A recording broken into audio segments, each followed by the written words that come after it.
Let's move now to understand who a Muslim really is.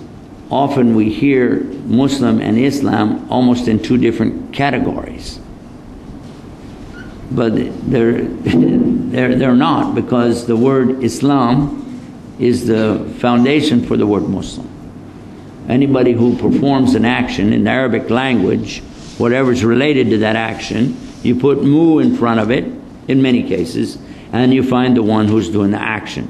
Safar is to travel. Safari in English comes from the Arabic word safar, and whoever travels is a musafir.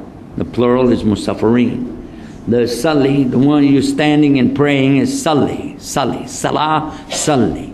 Musalli, one who's doing that. Musallin, those who are doing it, doing their prayers.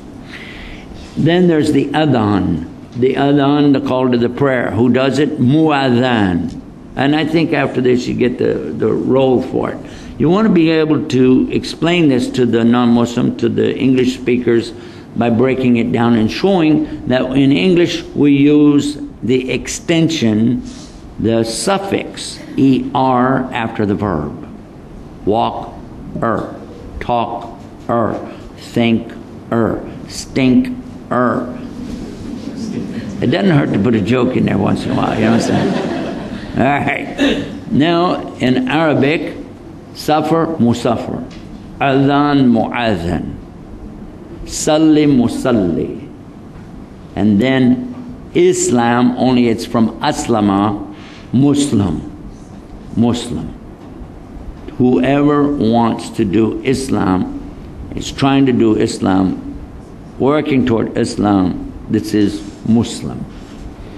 We mentioned from the beginning that this is a relationship between two entities. One, the master, the other, the slave.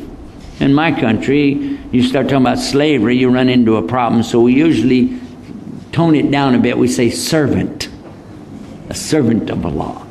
But in actuality, no, it is slave. Because in Arabic it's abdi. Abd is slave.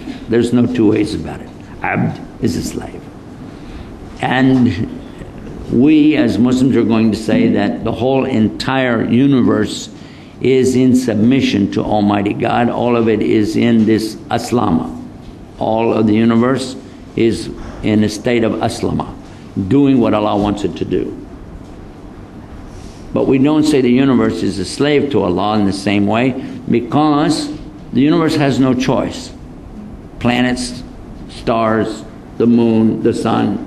There's no day that the moon goes over to the sun and goes, hey, you know, how you doing? What's up? What do you think? Shall we take the day off? It doesn't happen like that.